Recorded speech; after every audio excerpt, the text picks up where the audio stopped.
కాశీబుగ్గ వెంకటేశ్వర స్వామి ఆలయంలో మృతుల సంఖ్య ఇంకా పెరుగుతోంది. మృతుల సంఖ్య ప్రస్తుతం 12కు చేరుకున్నట్టుగా తెలుస్తోంది. జిల్లా కలెక్టర్, ఎస్పీ, స్థానిక ప్రజాప్రతినిధులు, జిల్లా మంత్రులు ప్రస్తుతం కాశీబుగ్గ వెంకటేశ్వర స్వామి ఆలయం దగ్గరకు వచ్చి అక్కడ సహాయక చర్యలను పర్యవేక్షిస్తూ ఉన్నారు. ఈరోజు ఏకాదశి కావడంతో ఒక్కసారిగా భక్తులు పెద్ద ఎత్తున పోటెత్తారు. నిజానికి ఈ స్థాయిలో ఎప్పుడు కూడా అక్కడికి భక్తులు రాలేదు అని నిర్వాహకులు చెప్తూ ఉన్నారు. ఒక్కసారిగా ఈ రోజు కొన్ని వేల మంది భక్తులు వచ్చారు. సుమారు 20-25 వేల మంది భక్తులు అక్కడికి వచ్చారు. నిజానికి అక్కడ దైవ దర్శనానికి వెళ్ళేటటువంటి మార్గంలో కొన్ని మధ్యలో మెట్లున్నాయి. బిల్డింగ్ భవనం ఆలయం దగ్గర. ఆ తర్వాత మెట్లు ఎక్కేటటువంటి మార్గం ఎలా ఉంది అంటే ఒకవైపు పైకి వెళ్ళి దర్శనం చేసుకుని మళ్ళీ అదే మెట్ల మీద నుంచి తిరిగి రావాలా. మధ్యలో వెళ్ళే భక్తులకు వచ్చే భక్తులకు మధ్య ఒక రైలింగ్ ఉంటుంది. అంటే ఎటైతే భక్తులు వెళ్ళారో అటువైపు నుంచే భక్తులు తిరిగి వస్తారో ఆ విధమైన ఏర్పాట్లు చేశారు. ఎప్పుడు సహజంగా మామూలుగా వస్తున్నటువంటి భక్తులకు ఆ ఏర్పాట్లు సరిపోతున్నాయి. కానీ ఈరోజు ఈ స్థాయిలో భక్తులు వస్తారు అని మేము ఊహించలేదు అని నిర్వాహకులు చెప్తున్నారు. ఈరోజు శనివారం ఏకాదశి కావడంతో అందులోనూ కార్తీక మాసం ఏకాదశి రోజున విష్ణుమూర్తి యోగ నిద్ర నుంచి లేస్తాడు అని నమ్మకం, పురాణాలు చెప్తూ ఉంటాయి, భక్తుల నమ్మకం. అందుకే ఈరోజు ఆలయానికి వెళ్ళి దర్శించుకుంటే పాపకర్మలు ఏమైనా ఉంటే పోతాయి అని భక్తులు విశ్వసిస్తారు. అందుకే ఈరోజు పెద్ద ఎత్తున వెంకటేశ్వర స్వామి ఆలయాలకు వెళ్ళారు. సరిగ్గా ఆలయాలకు వెళ్ళిన చోట భక్తులు ఎక్కువ మంది గుమిగూడిపోవడంతో ఒక్కసారిగా తోపులాట చోటు చేసుకుంది, తొక్కేసలాట చోటు చేసుకుంది. ఎక్కడైతే ప్రమాదం జరిగిందో అక్కడ ఓపెన్ ప్లేస్ ఉంది. అక్కడ వరకు చూడండి ఒకసారి. అదిగో వెళ్ళే భక్తులు ఇటువైపు గోడ పక్క నుంచి అలా పైకి వెళ్తారు. ఆ తర్వాత దైవ దర్శనం చేసుకున్న తర్వాత మళ్ళీ వచ్చేటప్పుడు అదే మార్గంలో తిరిగి వస్తుంటుంటారు. తిరిగి వచ్చేటటువంటి భక్తులు వైపు ఉన్నటువంటి అంతా కూడా ఓపెన్ ప్లేస్, కేవలం రైలింగ్ మాత్రమే ఉంది. ఆ రైలింగ్ మాత్రమే ఉండటంతో భక్తులు ఒక్కసారిగా ఎక్కువటం మొదలుపెట్టారు. రైలింగ్ సపోర్ట్ తీసుకున్నారు. అక్కడ ఉన్నటువంటి అందరు భక్తులు కూడా రైలింగ్ సపోర్ట్ తీసుకోవడంతో రైలింగ్ వైపుకి నెట్టుకుంటూ వచ్చారు. సరిగ్గా అదే సమయంలో తొక్కిసలాట చోటు చేసుకుంది. ఎస్, అక్కడున్న ప్రత్యక్ష సాక్షుల్లో ఒకరు బిఎస్ఎఫ్ మాజీ ఉద్యోగి కృష్ణారావు మనకు అందుబాటులో ఉన్నారు. కృష్ణారావు గారు ఒకసారి ఆయన అక్కడున్న పరిస్థితి గురించి చెప్తున్నారు. కృష్ణారావు గారు నమస్తే అండి. నమస్తే అండి. కృష్ణారావు గారు, ఏం జరిగింది అసలు తొక్కిసలాట జరిగిన సమయంలో? ఈ రోజు అంతేమో ఫ్లోట్ ఎక్కువైపోయింది సార్. ఫ్లోట్ వల్ల అంతేమో స్ట్రెంత్ పెరిగిపోవడం వల్ల అంతా ఒకేసారి తొక్కిసలాట జరిగింది. మొత్తము 9,000 ప్లేస్ లోపు 25 అబౌవ్ మొత్తం ఒకేసారి వచ్చేయడం వల్ల తొక్కిసలాట జరిగింది. ఓకే, అంటే ఆ తొక్కిసలాట దగ్గర ముందే ఏదైనా భక్తుల మధ్య గొడవ తూసుకోవడం లాంటిది ఏదైనా చోటు చేసుకున్నది? ఏం లేదు సార్, అటువంటిది ఏం లేదు. ఫ్లోట్ ఎక్కువైపోవడం వల్ల చిన్నపిల్లలు, లేడీస్ ఎక్కువ అంతమో ఇదయ్యారు. ఒకసారిగా రైలింగ్ ఊడిపోయిందండి ఆ సమయంలో తోసుకోవడం? అదే ఊడిపోయింది సార్. ఆ రైలింగ్ ఊడిపోయిన చోట కిందకి బయటికి వెళ్ళే మార్గం అండి, ఆలయంలోకి వెళ్తున్న మార్గం, మెట్ల దగ్గర వెళ్ళే మార్గం వచ్చే మార్గం ఒక్కటే ఉన్నట్టుగా ఉంది కదా? ఏం సార్, ఆలయం లోపలికి వెళ్ళే మార్గం, బయటకు వచ్చే మార్గం ఒక్కటే అనుకుంటా కదా అది? అవును సార్. ఓకే, ఇప్పుడు బయటకు వస్తున్నటువంటి మార్గంలో ఉన్న రైలింగ్ ఊడిపోయింది, రైట్? లోనికి వెళ్ళే దానిలో అంటే బయటకు వచ్చిన దానిలో లోనికి వెళ్ళిన దానిలో ఊడిపోయింది. ఓకే, ఆ ఓపెన్ ప్లేస్ లో ఉన్నది లోపలికి వెళ్ళే మార్గం అంటది? అవును సార్. ఓకే, మీరు అక్కడే ఉన్నారా? మేము ఉన్నాం సార్, వెళ్ళి వచ్చాం, బయట నుండే వచ్చాము. ఫ్లోట్ ఎక్కువైనప్పుడు మేము మరి వెళ్ళలేకపోయాము లోనికి. ఓకే, మీరు లోపలికి వెళ్ళలేక వచ్చేసారు. ఏంటి అక్కడ తొక్కిసలాట జరిగిన వెంటనే అక్కడ ఉన్న దృశ్యాలు ఏంటి?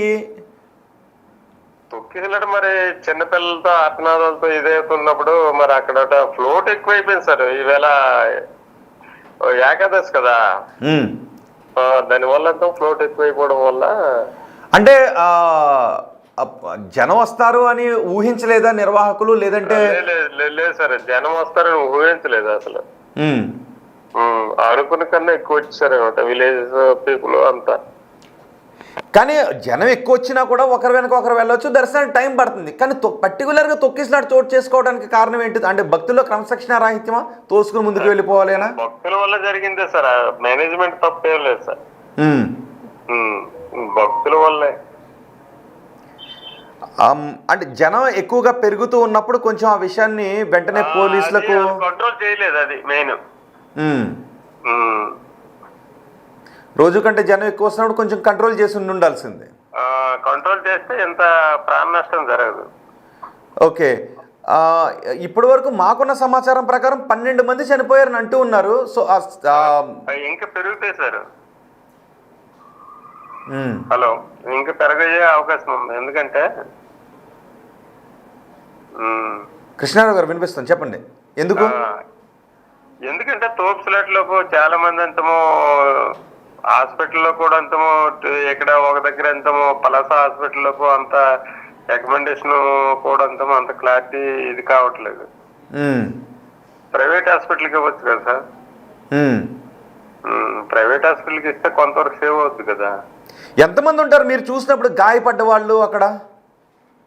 మేము చూసినప్పుడు చాలా మంది ఉన్నారు సార్. గాయపడే వాళ్ళంటే మనం లెక్క పెట్టలేం కదా. మన ప్రాణానికి మనం చూస్తాం కానీ పడిపోయిన వాళ్ళు లెక్క పెడతారా సార్? ఒక మాట అంటే ఎవరి కాళ్ళలో ఇటు అటు పరిగి పెట్టారా? అంటే ఏదైనా పుకార్ లాంటిది వేశారా? తొక్కేసి నిజానికి ఇప్పుడు తిరుపతిలో కూడా లక్షల మంది వేల మంది వస్తుంటుంటారు, ఒక క్రమశిక్షణగా ముందుకు వెళ్తుంటుంటారు. కానీ తొక్కిసలాట చోటు చేసుకుంది అంటే ఏదో ఒక భయం వాళ్ళు వచ్చి ఉండాలి. అంటే అక్కడ నుంచి ఎటో ఎస్కేప్ అవ్వాలని ప్రయత్నం చేయడమో, లేదు అంటే గొడవ లాంటిదో జరుగుండి ఉండాలి. ఓకే, అంటే పుకార్ లాంటిది ఏమన్నా వచ్చిందా పోనీ అక్కడ? అంటే లోన ఎక్కువ ఒకసారి ఎంతో ఫ్లోట్ అయిపోవడం వల్ల జరిగిందండి.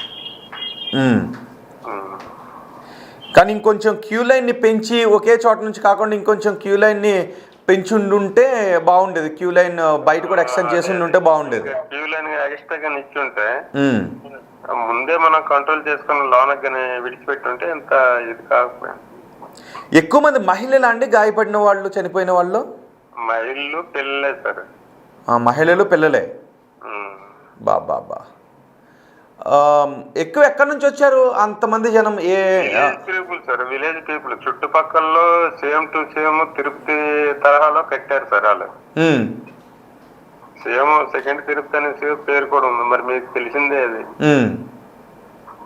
విలేజ్ పీపుల్ ఎక్కువ. ఓకే, చెక్కలి, పాతపట్నం, సారవకోట, మందస, సోంపేట, ఇచ్చాపురం ఈ ఏరియా నుండి వచ్చిన వాళ్ళు ఎక్కువ. సో భక్తులు క్రమశిక్షణగా ఉండకపోవడం వల్ల ఈ ప్రమాదం జరిగిందంటారు ఫైనల్గా మీరు? అంతే సార్. రైట్ అండి, థ్యాంక్ యూ కృష్ణారావు గారు. కృష్ణారావు అక్కడే ఉన్నారు, ఆయన దర్శనానికి వెళ్ళారు. దర్శనానికి వెళ్ళి తొక్కిసలాట జరుగుతున్న సమయంలో అక్కడ నుంచి ఆయన వచ్చేసారు, దర్శనానికి వెళ్లకుండా వచ్చేసారు. తొక్కిసలాట చోటు చేసుకోవడంతో ఆయన కూడా భయం వేసిందని చెప్తున్నారు. జనాలు ఎటంటే అటు పరుగులు తీశారు.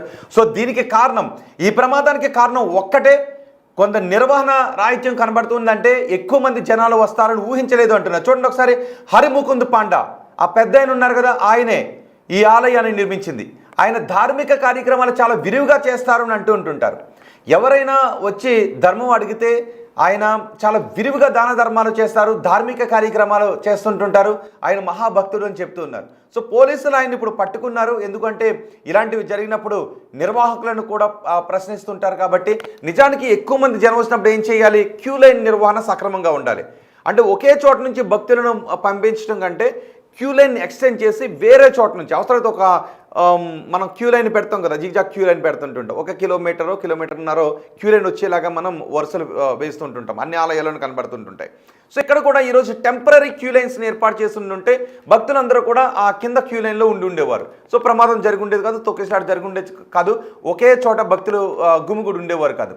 సో రెగ్యులర్గా ఎక్కడి నుంచి అయితే క్యూ ప్రారంభమవుతుందో ఈ రోజు కూడా అక్కడ నుంచే భక్తులను క్యూ లైన్లో పంపించారు. సో అక్కడికి జనం ఒక్కసారిగా వచ్చారు, క్యూ లైన్లో వెళ్ళే వాళ్ళు వెళ్తున్నారు మెట్లపై నుంచి, మళ్ళీ అదే క్యూ లైన్ రివర్స్ ఉంటుంది, తిరిగి వస్తుంటుంటారు. సరిగ్గా అక్కడ భక్తులు ఒకరినొకరు తోసుకోవడంతో తొక్కిసలాట చోటు చేసుకుంది. వెంటనే రైలింగ్ ఊడిపోయింది, ఆ పైనుంచి కింద పడిపోయారు. కింద పడిపోవడంతో వాళ్ళపైన మరికొంతమంది పడిపోయారు. అందులో చిన్నారులు చనిపోయారు, మహిళలు చనిపోయారు ఎక్కువ మంది, ఇంకా ఎంతో మంది గాయపడ్డారు. మృతుల సంఖ్య అంతకంతకు పెరుగుతూ ఉండడంతో ఆందోళన కలిగిస్తోంది. వెంటనే అక్కడ ఉన్న వారు, గాయపడిన వారందరినీ వెంటనే హాస్పిటల్కి తరలించారు. అక్కడికి వైద్య సిబ్బంది కూడా వచ్చారు, జిల్లా ఎస్పీ వచ్చారు, జిల్లా కలెక్టర్ వచ్చారు, మంత్రులు వచ్చారు, వైద్య సిబ్బందిని కూడా తీసుకొచ్చారు. చూడండి ఒకసారి, అదిగో ఆ మూడో బాక్స్లో కనిపిస్తున్నది జిల్లా కలెక్టర్ ఎస్పీకి సరిగ్గా ప్రమాదం ఎలా జరిగింది అనే దానిపై వివరిస్తున్నారు. ఒక్కసారి ఆ బయట విందాం. ఆ ప్రమాదం గురించి కలెక్టర్ అడుగుతున్నారు, ఇక్కడ ఎలా జరిగింది, ఏముంది, ఇక్కడ సరిగ్గా తొక్కిసలాట జరిగిన సమయంలో ఏముంది అని వివరిస్తున్నారు. ఒక్కసారి అది చూద్దాం, ఆ బయట చూద్దాం. లోపల నుండి వాళ్ళు తోస్తున్నారు. ఈ ద్వారం లోపల ఈ ద్వారం ఏం అవ్వలేదు సార్. ఇక్కడ అది ఓపెన్ మాత్రమే ఓపెన్ ఉంది. ఇది ఓపెన్ ఉంది. అది తలుపు వేసే ఉంది. తలుపు వేసి ఉంది. ఇక్కడ ఏమైంది, ఇటు వెళ్ళిన వాళ్ళు అట్టు తోసేటి ఉంటుంది. దంతలు ఉన్నారు కదా సార్, ఎలా పడిపోయారు సార్, కింద ఉండిపోయారు. మార్నింగ్ నుండి హెవీ క్రౌడ్ ఉంది సార్. వాళ్ళు ఎందుకు వెనక వచ్చారు? ఇది వన్ వే, ఈ వేగా ఉంది సార్. బయటికి రావడానికి ఇదే వే. అంటే అవుట్ గోయింగ్ కనీసం ఇది కూడా ఎగ్జిట్ పెట్టకుండా ఇందులోనే ఎగ్జిట్ ఇందులోనే ఎగ్జిట్. ఒక పర్సన్ వస్తారు, ఈ జనం ఏం చేశారు, రెండు వైపులు కూడా వెళ్ళి లోపలికి వెళ్ళడానికి చూసారు.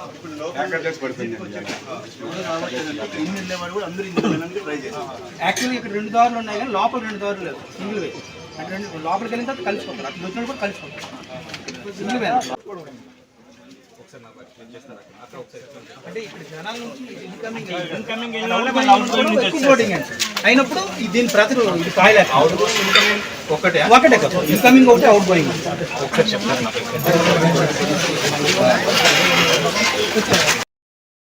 జిల్లా కలెక్టర్ ఎస్పీ అక్కడికి వచ్చి ప్రమాదం ఎలా జరిగింది అన్న విషయంపై ఆరా తీస్తున్నారు. అంతేకాదు మంత్రులు కూడా అక్కడికి వచ్చారు. మీరు చూడండి ఒకసారి, ఒక పెద్ద ఆయన్ని పోలీసులు తీసుకుని వెళ్తూ ఉన్నారు. ఆయనే హరిముకుంద్ పాండా. ఈ ఆలయాన్ని నిర్మించింది ఆయన.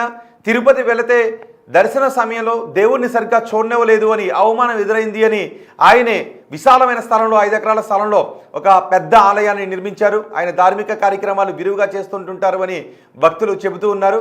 సో కానీ అక్కడికి వచ్చిన తర్వాత ఆ నిర్వహణ లోపం కొంత కనిపిస్తుంది. ఎందుకు అంటే ఆ స్థాయిలో భక్తులు వచ్చినప్పుడు క్యూ లైన్ ఎక్స్టెండ్ చేసి ఉండాల్సింది, బయట వరకు క్యూ లైన్ పెట్టి ఉండాల్సింది.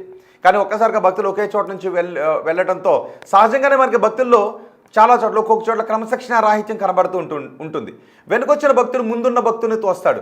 ఆ ముందున్న భక్తుడు నన్ను ఎందుకు తోస్తూ ఉంటారు, లేదంటే ఆ ముందున్న భక్తుని తోస్తారు. ఇద్దరు కొట్టుకుంటూ ఉంటుంటారు. అక్కడ దేవుని మర్చిపోయి ఒకసారి ఇద్దరి మధ్య ఒక వాగ్వాదం చోటు చేసుకుంటూ ఉంటుంది. ఒకవేళ నిజానికి లైన్లో ముందున్న భక్తుడిని తోసుకోవద్దు. ఒకవేళ ఏదో పొరపాటును తోసుకుంటే సారీ అని దైవ సన్నిధిలో తప్పు నీది కాకపోయినా గొడవకు చోటు చేసుకోకుండా ఉండటం కోసం పోన్లే స్వామి అనో ఏదో సముదాయించే పరిస్థితి ఉండదు. ఎవరికి వల్ల నా తప్పు లేకుండా నన్ను అంటారా అని చెప్పి మాట అనుకుంటారు, వాగ్వాదాలు పెరుగుతుంటుంటాయి. ఇలాంటి పెరిగే ఘటనలు కూడా మనం చాలా సందర్భాలు చూసాం. అంతేకాదు నిర్వహణ లోపాలు ఉన్న సందర్భాలు చూసాం. గోడలు కూలిపోవడం లాంటి సందర్భాలు అటు మనం తిరుమలలో చూసాం, సింహాచలంలో చూసాం. ఇలా మనం చాలా చోట్ల లాంటి తొక్కిస్లాట్లు చోటు చేసుకుని చూసాం. శబరిమలలో కావచ్చు.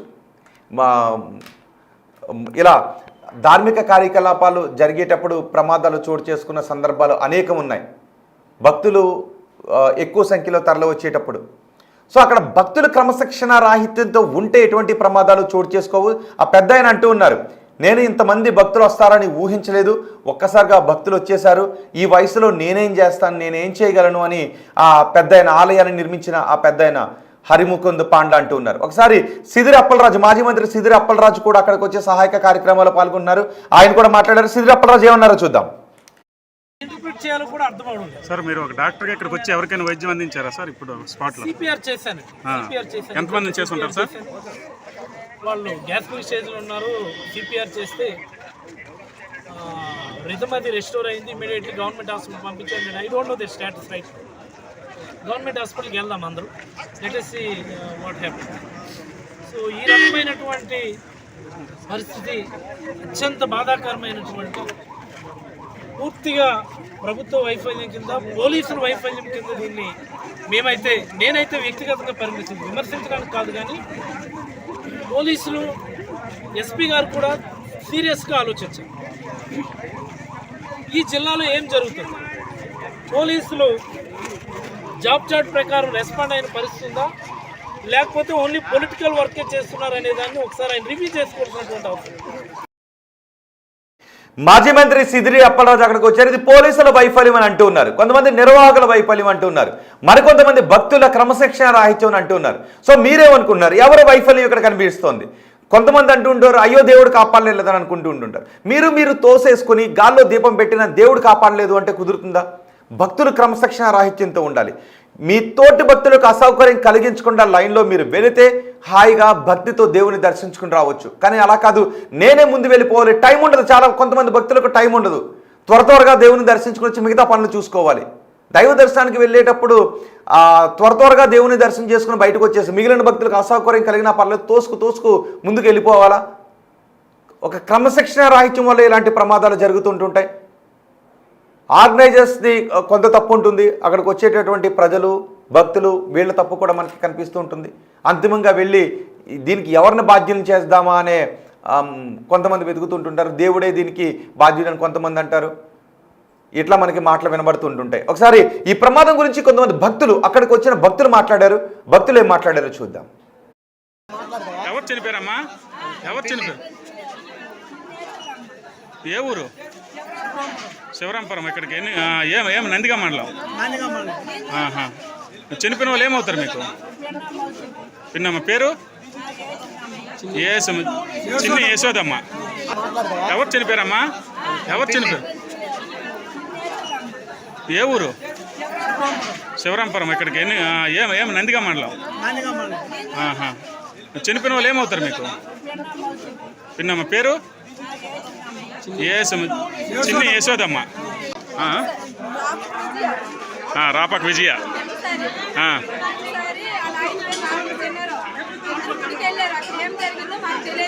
ఇప్పుడు చనిపోయిన వాళ్ళు ఉన్నారు ఇందులో? మీదే ఊరు? చనిపోయిన వాళ్ళ పేరు? రాపాక విజయ. మీకేమవుతారు? సొంతం నందిగా మండలం, టెక్కల మండలం. టెక్కల నుండి వచ్చారు.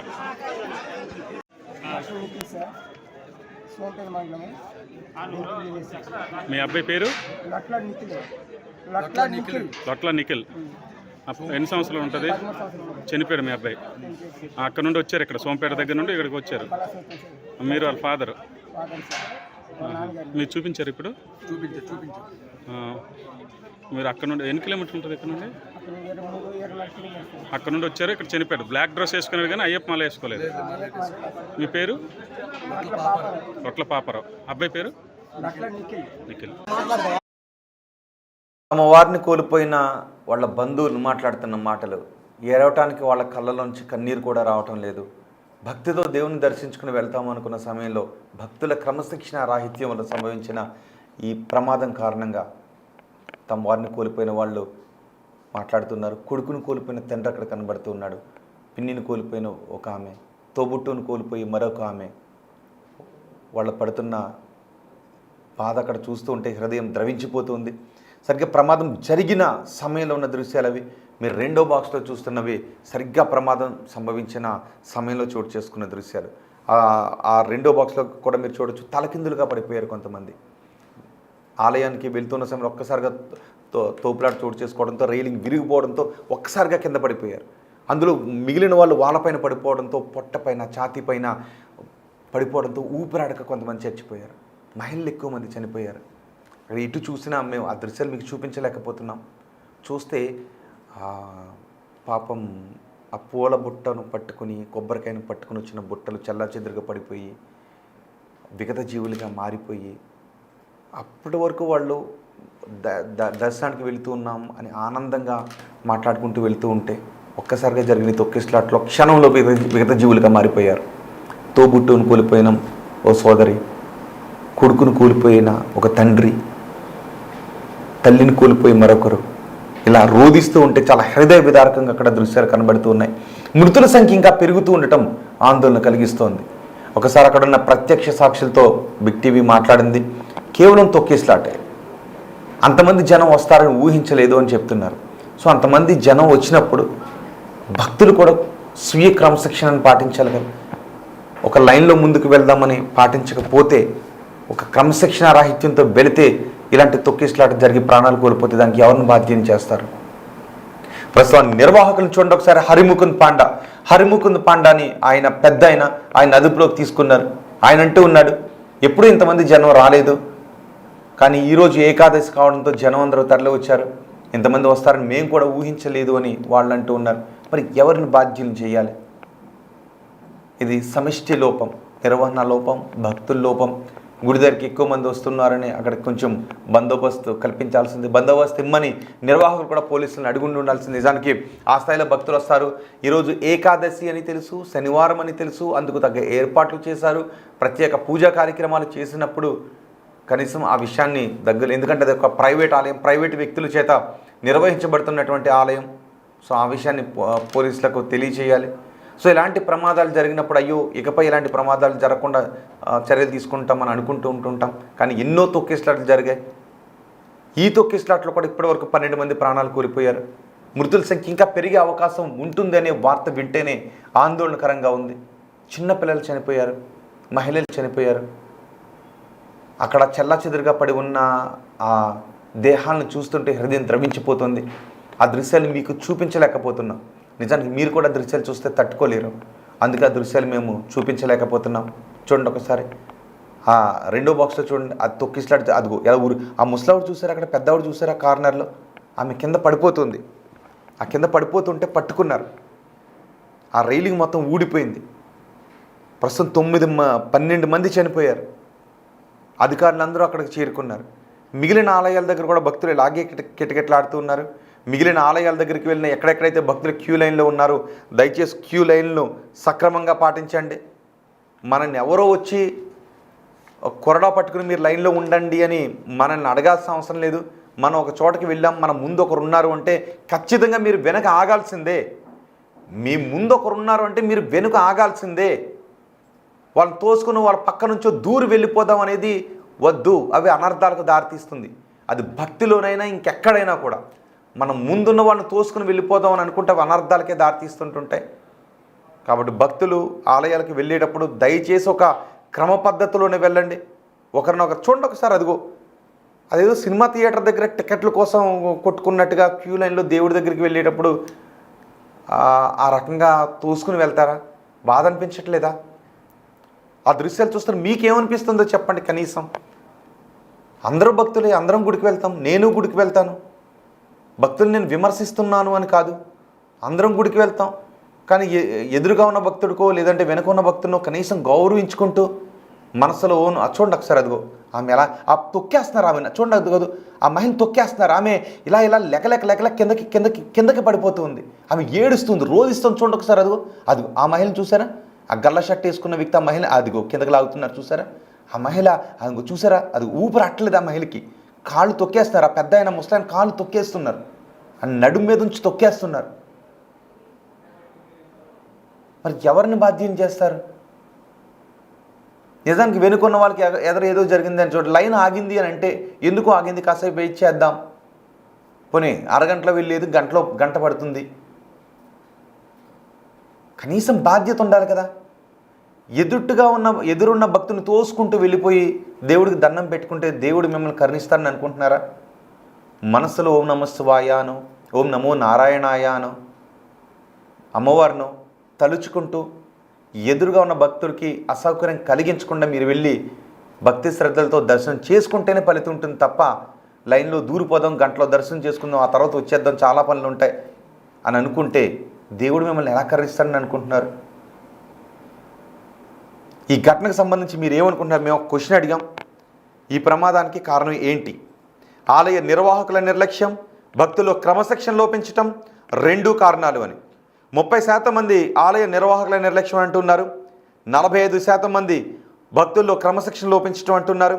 2 కూడా కారణమైన 25% మంది అంటూ ఉన్నారు. నిజమే, ఇది సమిష్టి కారణం. భక్తులు నిర్వాహకులులో ఉన్నటువంటి నిర్లక్ష్యం కారణంగానే ఈ ప్రమాదం చోటు చేసుకుంది. ఆలయాన్ని నిర్మించిన ఆ వయసులో సుమారు 80 సంవత్సరాల పైన ఉంటాయి. ఆయన మాత్రమే కాదు, ఆలయంలో ఉండి ఆ జీతాలకు పనిచేస్తున్న వాళ్ళు లేదంటే ఆలయానికి ఏదో ఒక రకంగా పనిచేస్తున్న వాళ్ళు, ఆ నిర్వహణలో పాల్గొంటున్న వాళ్ళు, ప్రతి ఒక్కళ్ళు కూడా జనం ఎక్కువ వచ్చినప్పుడు ఏం చెయ్యాలి అని దానికి స్పాంటేనియస్గా స్పందించాల్సిన అవసరం ఉంటుంది. అలా స్పందించలేని వాళ్ళందరూ దీనికి బాధ్యత వహించాలి. కానీ ఆ పెద్ద ఆయన ఒక్కరినే బాధ్యాన్ని చేయడం కూడా కాదు, మొత్తం నిర్వాహకులందరూ కూడా దీనికి బాధ్యులే. అండ్ ఆ సమయంలో తొక్కిసలాట చోటు చేసుకున్న ఆ సమయంలో ఉన్న భక్తులు కూడా బాధ్యులే. సో మీరేమనుకుంటున్నారు? మీ అభిప్రాయాన్ని కమెంట్ బాక్స్లో తెలియచేయండి. ప్రస్తుతం ఇంకా మృతుల సంఖ్య పెరుగుతూ ఉండటం ఆందోళన కలిగిస్తోంది. వైద్యులను కూడా ఆలయం దగ్గరకు తీసుకొచ్చారు. ఆలయం దగ్గరకు అంబులెన్స్లు వచ్చాయి. వైద్య సిబ్బంది అక్కడికి వచ్చి గాయపడిన వారిని దగ్గరలోని ఆసుపత్రికి తరలిస్తున్నారు. సిదిరి అప్పలరాజు కూడా అక్కడ వచ్చి కొంతమందికి CPR చేశానని చెప్తున్నారు. వైద్యులు అక్కడికి వచ్చారు. జిల్లా ఎస్పీ కలెక్టర్ అక్కడికి వచ్చి ఎలా జరిగింది, మెట్ల మార్గాన్ని ఎలా ఏర్పాటు చేశారని వివరాలు వాకప్ చేస్తున్నారు. మంత్రి అచ్చెన్నాయుడు అక్కడికి వచ్చి సహాయక కార్యక్రమాల్లో పాల్గొంటున్నారు. ఇంకా అక్కడ హృదయ విదారక దృశ్యాలే కనిపిస్తూ ఉన్నాయి. గాయపడిన వారిని, ఆ ఘటనలో మరణించిన వారిని కూడా ఆసుపత్రికి తరలించారు. ముఖ్యమంత్రి చంద్రబాబు అధికారులకు ఆదేశాలు జారీ చేశారు. గాయపడిన వారికి తక్షణమే అత్యాధునిక వైద్యాన్ని అందించండి అంటూ ముఖ్యమంత్రి చంద్రబాబు ఆదేశాలు జారీ చేశారు. సో ఈ ప్రమాదానికి కారణం ఎవరు అనుకుంటున్నారు? ఎవరిని బాధ్యం చేయాలని అనుకుంటున్నారు? నిర్వాహకులనా, భక్తులనా? మీ అభిప్రాయం కమెంట్ బాక్స్లో తెలియచేయండి. ఇంకా ఈరోజు ఏకాదశి కాబట్టి ఇంకా మిగిలిన ఆలయాలు కూడా కిక్కిరిసిపోయి కిటకిటలాడుతూ ఉన్నాయి.